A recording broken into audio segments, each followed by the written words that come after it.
Welcome to Feel the Heat, a 5 Reasons Sports Network Miami Heat podcast. Hosted by Allana Tachauer and Michael Christian. This is your one-stop listen for all things Miami Heat culture, past, present, and future, on and off the court.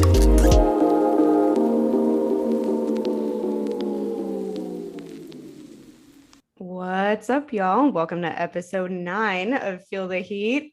Michael is giving me a thumbs up, so he liked the intro for once, I think. We are here with a bonus episode, and what a special episode it is, too. I know I just butchered that, Michael. Stop laughing at me. We have a special guest in the house, Devin Rawiszer. Did I get that right? Like Budweiser. That's what we've learned today. Who does communications with the Miami Heat. So we are super thrilled to have you. How's it going today? Thanks, guys. I'm so excited to be here. And I'm very excited to finally see Allana in person, because we were talking about before that I used to have her write some awesome articles for our Tip-Off magazine. So this is very exciting for me to be finally able to see you and meet Michael also. So this is very Absolutely. Cool. Things have come definitely full circle. I was thinking about it before you hopped on and I was like, was that really that long ago? Because it kind of feels like just yesterday. I literally have all the ones that I contributed to in like a little section of a folder, and I will never get rid of them. So thank you so much for the opportunity, and it's great to have you here. Of course. This is such a fantastic episode, right, Allana? All right, Michael is now going to harp on this flaw for the rest of the episode because that's what we do. I'm sorry, episode or episode? I just want to make sure. All right. Well, no one cares about what Michael has to say at this very moment, do we now? So we're gonna go ahead. I want to know a little bit about, kind of how you started just becoming a Heat fan, Devin. So it's really funny because I've always grown up with sports my whole life. I've played volleyball, basketball, I've played soccer, baseball when I was little with my dad, and I just loved sports growing up. I was born in New York, so, through my dad became a Knicks fan, Giants fan, all of the above, New York sports fanatic. And when I say fanatic, I mean, it was my dad really just like ramming it into my head at that point. But I really didn't become a Heat fan until I started working for the organization. I can't even lie. Like I may have been a bandwagon, finals years, playoff years, and watching at sports bars, but I can't say I truly became a fan until after I started working there. Definitely That's not. super interesting. And I think that's kind of the reason why we like to ask everyone this, because everyone has just such a different journey. I mean, Michael and I have talked about this, but Michael's been a fan, since he was little, whereas I'm obviously in Chicago. So I kind of moseyed on over from, the Chicago Bulls. How did you start working with the team though? So about 4 years ago now, which is crazy to think that it's been that long already. My background has been in editorial primarily. So I had absolutely zero sports background, minus interning for the Panthers for about 3 months on game nights. And with that being said, I've always wanted to work in sports. I thought it was just, it's just that you idolize this sports and entertainment world and this industry, and just because it's exciting and, I can go on for days about it. And it's very difficult to get your foot in the door. So throughout the years, I was an editor-in-chief of a magazine up in Jacksonville, Florida. I ended up moving back to South Florida, and I worked for the Panthers for a little bit. Then I also jumped into a full-time job with a publication up in Boca Raton. So again, very minimal sports background. I wouldn't even count the Panthers, to be honest with you. But from there, I honestly just scoured LinkedIn every day. I would scour this website, Teamwork Online, where primarily a lot of the sports positions are held. And it's not the sexiest story at all, but I came across this listing for the Heat, for this position to be the manager of publications and communications. And from there, four, maybe 5 interviews later, and I was about to start my first media day with the Heat. So again, not like the craziest story, but I will say that I sent multiple LinkedIn messages. I FedExed my resume directly to the desk of our CMO, Michael McCullough. Don't know if he ever opened it. Still don't know. We laugh about it today because nobody answered my LinkedIn emails. Even our HR guy, I was like, I was 3 years in. I'm like, you really never answer me. So I laugh about it now. But the biggest thing that I got out of that whole situation, and when I talk to people about working in sports in general, is that you absolutely do not need a sports background to work in the business side of sports. And it's just so important to know that, because what organizations are looking for now more than ever, especially in the content space, is these really niche, experiences, these really talented people that might not know all the X's and O's like myself. And of course you learn along the way. I'm not going to say you can't come in with, limited basketball knowledge, because you need to have a working knowledge of the sport in any career. But overall, you absolutely don't need, to know every stat walking through the door. And I learned that, firsthand. Even like I tell this story sitting downstairs waiting to interview with, I just mentioned our CMO, Michael McCullough. And I remember literally holding up my phone and listening, this is a true story, to how to say Bam Adebayo correctly. Not kidding. Well, don't listen to Kendrick Perkins then. Exactly. I'm absolutely serious. I thought that's what you needed to know. I thought you needed to know how to say everybody's name correctly. I knew the entire roster by heart. Not a question was asked in regards to that. So yeah, so that's really, the full circle little story there. Man, okay, you see, that's crazy, because I've actually been to the Teamwork Online website multiple times. Well, that makes me sound kind of sad, like I didn't end up with a job, but it's more of like I didn't even realize the business side of the sports world until much too late in life, right? Yeah. Like I never realized they need all these like ancillary things, right? Like finance people, media people, communications, HR, all this stuff. And you love these teams your whole life, because you were talking about your Knicks bring up, which, you know, I'm really sorry that about hurt that. Michael a little bit. Well, I mean, it's the Knicks, right? But that's kind of how I was with the Heat. And if I had known from a young age I could have gotten a degree in like business or something and gotten a job at the Heat, I would have shot for that the entire time. I didn't find out until like, I don't know, 2 years after I started working, and I was like, man, I'm pretty dumb. So that's really awesome. Hopefully somebody's listening to this and they feel a little bit more like maybe I should send a couple more resumes in, because I'm sure it's a total dream job, just like having that connection, having that access, just like being a part of an organization. I mean, it just must have like this teamwork and camaraderie feel that you probably don't get anywhere else. I don't know if you said the Panthers, did it feel different with the Heat? Did it feel like this really awesome job, like you kind of probably built it up in your head? Yeah, the Panthers, again, I wouldn't really count. It was kind of like an internship in between jobs kind of thing. I honestly just took it just to take it.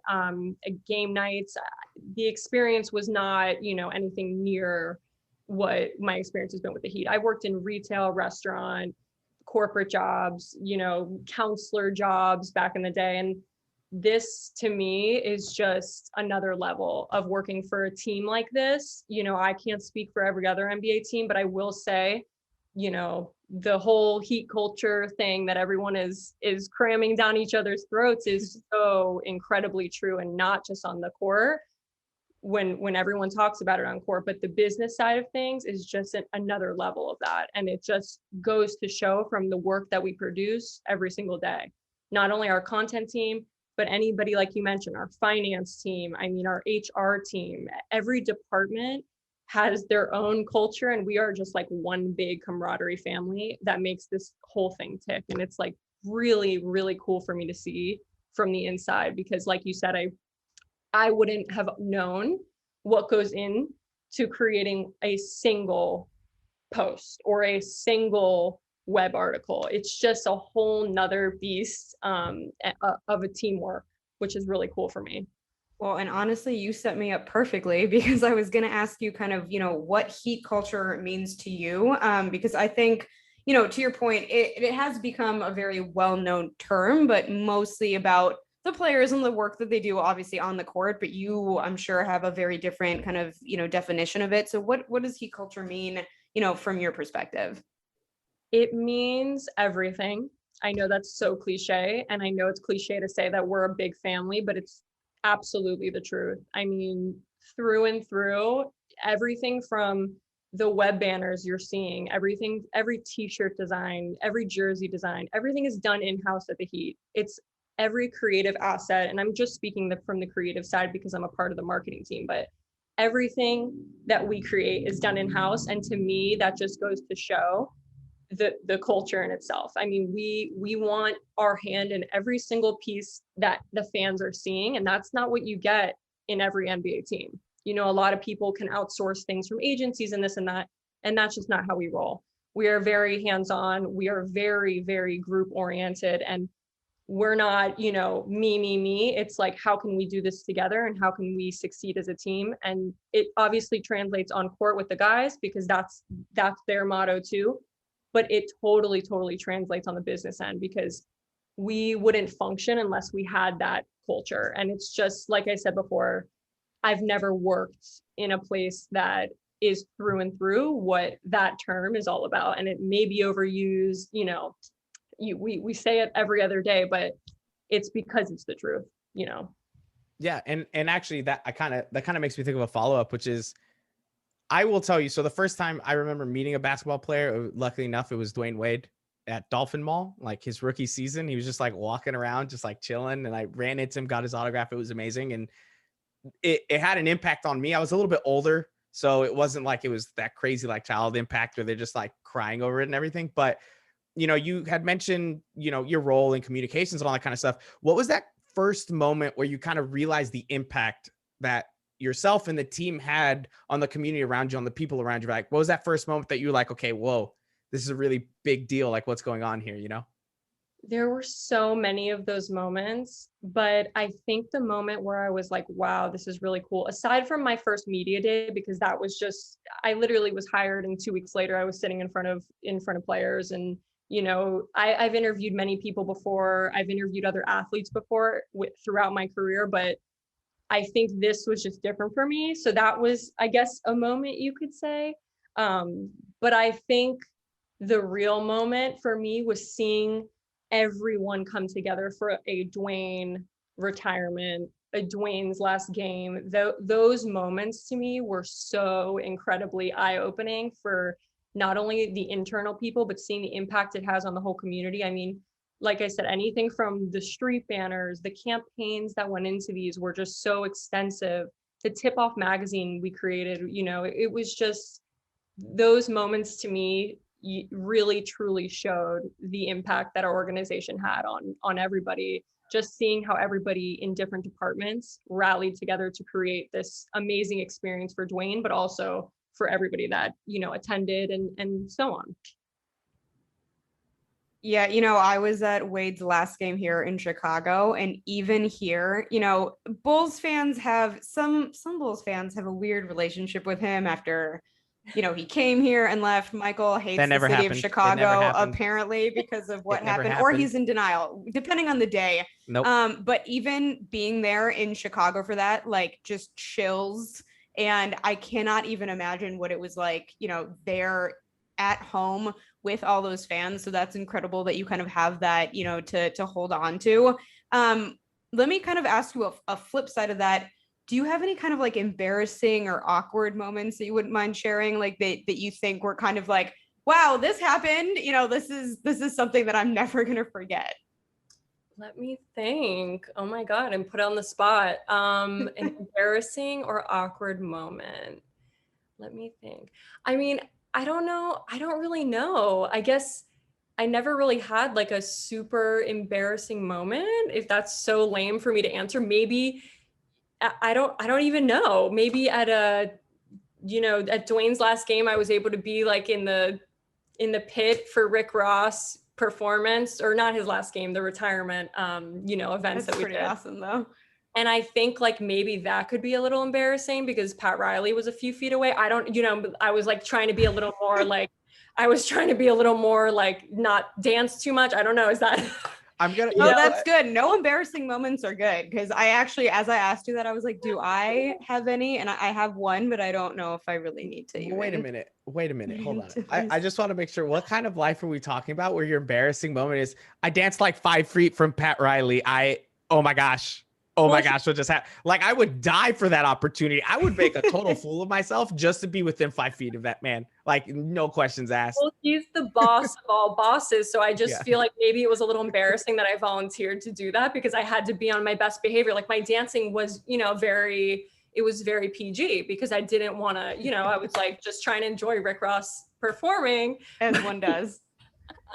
Exactly. You should have just danced like he did with Dwayne. You should have just gotten with Pat Riley, probably brought the costume rights to behind him, done the little dance that they did together. Everything You would have been fine. definitely broke the internet just hands down had that happened. That is by far the best clip on the internet. By far. It really is. So, and there's a lot of things that, you know, you're kind of in charge of putting together. What is your favorite or the one that you think is the coolest one that you've kind of been able to put together? Yeah, so I'll start with Tip Off because that no longer exists anymore. I don't know if I mentioned that previously, but Tip Off. My heart broke into a zillion pieces when I heard that one. I know. So obviously I keep bringing him up again, but the Dwayne issues, again, career moments for me by far since being with the Heat. I was able to get handwritten notes from Pat Riley, Coach Spo, you know, these like really heartfelt notes that they wrote at their desks that we printed into the magazines. That was really cool for me. Dwayne's whole family was able to write handwritten notes to him. And when I think we had Dwayne came to the arena and was literally stood there for hours and signed everybody's jersey. Mm-hmm. And, you know, and thanked all the employees. And we had a really good conversation about how much he enjoyed it. He had a full box of them at the house. So that to me was, you know, a career moment for me. I have a signed one on my wall now, and I'll forever appreciate being able to, you know, celebrate him in that light. Same thing with Chris Bosh. That issue also was amazing. And I can go on for days, but those are probably the prime top two that end up on eBay for whatever reason. I see them on eBay for about 50. I have noticed that too, which is crazy. You never would think that something like that would end up there, but I guess it is 2021 and what isn't on eBay nowadays. Exactly. I was shocked. And even Poshmark, I couldn't believe it. I'm like, what is this doing on Poshmark? Oh, really? I know. I'm like, maybe I need to keep these safe because these are going for some money. So, you know, I don't. What's Poshmark? Michael. I don't know what Poshmark is, guys. First, what I have to deal with. Listen, just assume whatever you and Allana really connect on and you guys are both just like, well, that's crazy. I don't know. Just assume it. No, I'm being serious. What's Poshmark? Is it like an eBay? Usually kind of, but it's mostly eBay? For like clothes and accessories. Right. Okay. You know, like I don't think I've ever really seen anything outside of like clothing, bags, sunglasses, stuff like that. So that's wild that it's on there. Yeah, so random. So then you know what I have to put together? I had, and this goes back. I don't remember if it was after the 2006 season or after 2005, but there was this short comic book run that they used to sell in Publix in South Florida of the Miami Heat. And each of the players had a superpower. And like, obviously Dwayne Wade was the Flash and Shaq had his own stuff. And I think it was Antoine Walker was in there and Jason Williams. I think it was that 2006 team. I have almost the whole set. I feel like those could go for a pretty good amount. Now you guys are making me think Poshmark or eBay. That's the question everybody really wants the answer to, though. What am I doing? I would say eBay. Okay. Yeah. Okay. eBay. Poshmark Got it. Was a fluke thing. It's funny though that you bring up Tip Off in terms of kind of stuff being sold because I can't remember when it was. Obviously, it was in Chicago though. The Heat were here, and I was just like, you know what? Let me try and get Jay Rich to sign the issue that I wrote about him in, and he did it. And I swear, like I was just so close to tears because I'm like, I wrote about you, and now you have signed what I've written, and I think I can die happy. Michael knows I still support him from afar. Like I just want the best for him, and I miss him every single day. That's great. I love that he signed that for you. No one has a problem with your support of Jay Rich, though. Don't make it sound like I have an issue. No, I just said because we just talked about it. See, Michael gets defensive before I even antagonize him. And you always bring up the one thing I say about you with a certain player and what you said about him, but you always bring it up before I do. So maybe now it's just the habit. You just brought it up without. I don't know what you're talking about. We should get back to talking to Devin, please. Let me ask you though, because obviously our world has changed quite a bit over the last year and a half. So what has kind of changed for you guys in terms of COVID? For me personally, my entire role has shifted. You know, like I mentioned before, Tip Off is no longer in existence. And this was a decision that I made along with a lot of our executives, because it's been around since the beginning of time, but with COVID, eliminating touch points, passing out magazines, it just really, it didn't make sense in our world right now. And, though sad, because I love print magazines and editorial, and that's my background, I was really able to, explore a new position in terms of digital. So now my role is I'm in charge of heat.com/beyond the hardwood. And what that is, it's the Heat's section of heat.com that will include everything off the court, lifestyle related, fashion, food, exclusive player interviews that are not about the X's and O's, but are about life. So this is something that we've, put our foot in a little bit here and there. And I'm really excited now to be able to hone in on it and kind of explore the lifestyle part of our brand, because we're in Miami. The team is that vibe. The team is that scene. We have an entire influencer program now that I work with. And it's very much, it's very much a really cool space for me to explore post tip-off world. So I'm excited that I get to do that. In terms of getting content this season, everything was virtual, as you know. And for me personally, talking to the guys virtually as opposed to in person sometimes has its, positive and negatives. A lot, maybe the sports reporters have a different outlook than I do, but because most of my questions post practice or even when they're home and have to call me are very much not basketball stats related, the things that they've answered 1,000 times. So when they get to me, it's very, it's an easy conversation because the questions are not difficult. The questions are things that they want to talk about, like what's their late, what sneakers are they wearing tomorrow, things like that. So I really didn't have that big of an issue.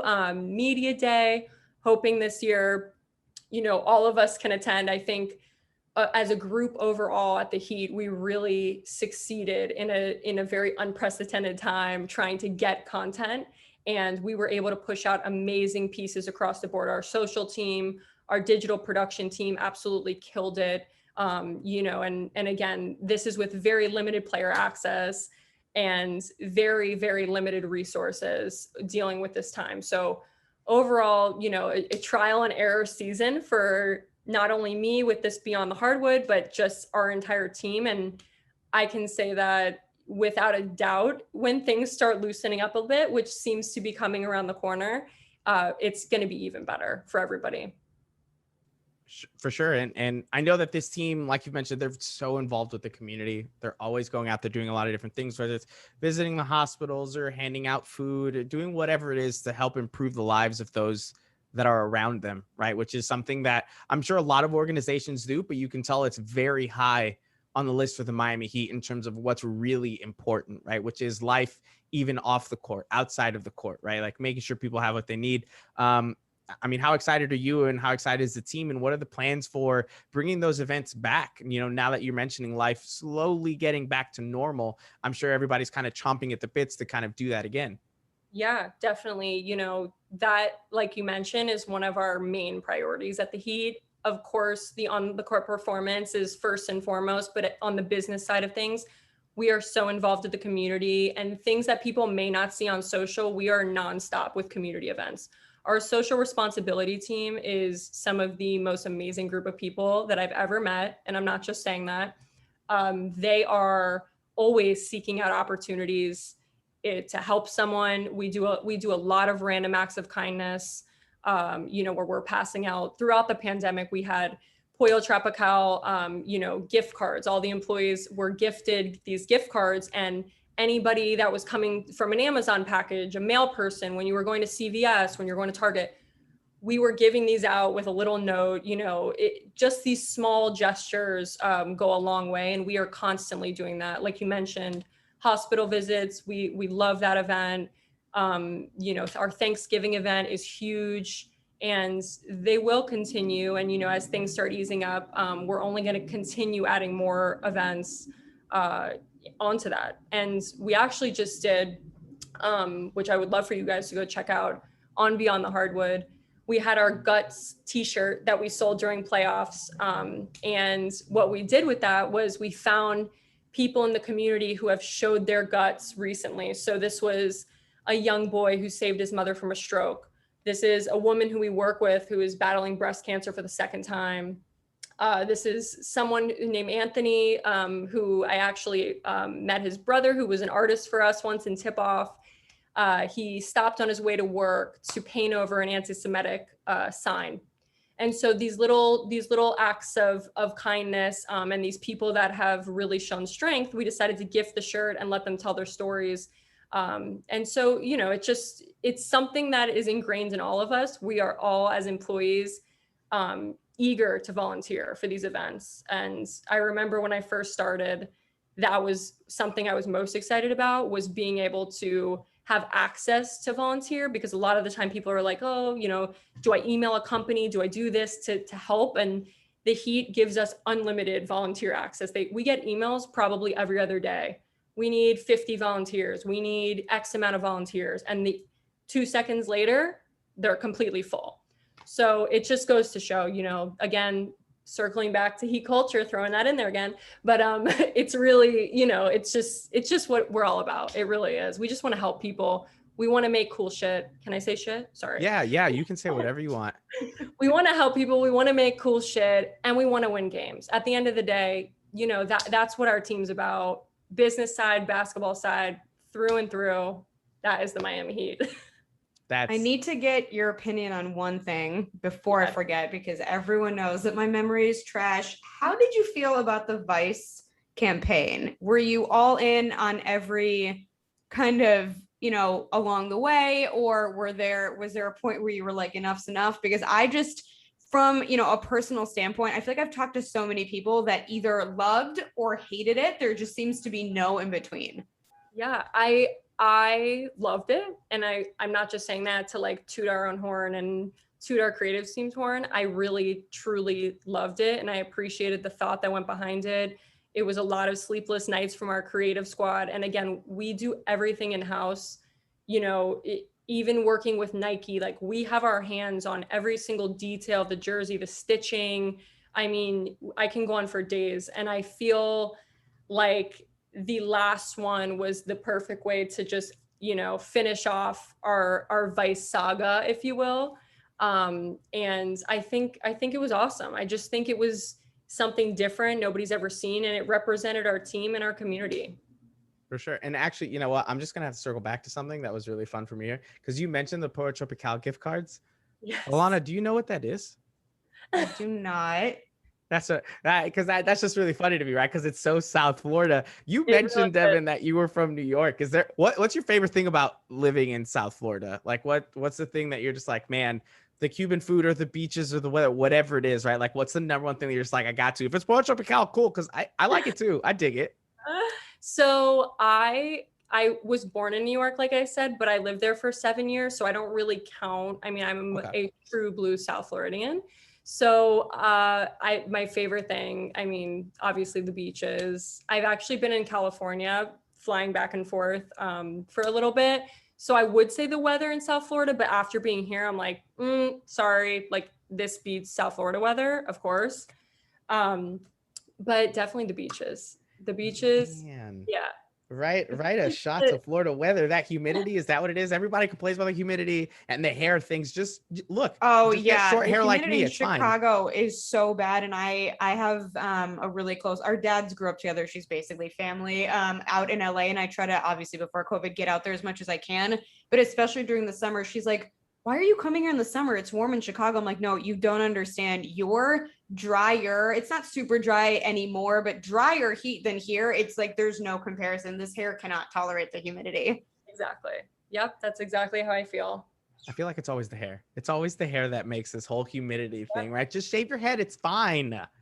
Just shave it and wear a Michael wig. wants The us wig to have a won't Britney poof. Spears moment over here. That's Woof. what he's getting at. Devin, it has been an absolute pleasure having you on. I feel like, you know, like I said, culture has been just such a huge part of this team, and it's been amazing just getting to know a little bit more about that from your perspective. So we really appreciate you coming on today.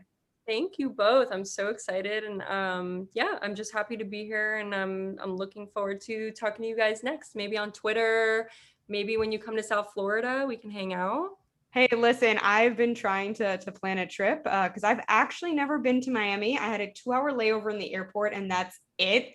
So I haven't stepped outside the Miami airport. So I need to fix that really, really quickly. We need to get you to a game. We need to get you to a game ASAP. First place she's got to go is a game. And then immediately after dinner at Po Tropical. That's what I'm talking about. Yes. End episode. Whatever that is. Yep.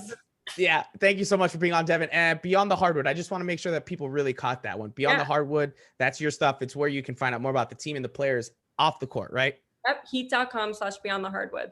Awesome. Make sure to check that out. Thank you guys so much for listening. Allana, I'll give you the honor of outro. I was hoping you wouldn't. Well, go ahead. Just take it. All right. Well, catch y'all next week on a live stream. And actually, while I have this opportunity, Clutch Corner is back. Well, tonight, when you're listening to this, I just screwed that one up too. Clutch Corner's back tonight. We are still ironing out the details of the time, but just check us out on Twitter and we'll figure that out. But otherwise, see you on the live stream next week. Thanks for listening to Feel the Heat. Can't get enough of your hosts? Follow Allana at Allana Tachauer, Tachauer, and Michael at Michael5RSN on Twitter and Instagram. And don't forget to subscribe.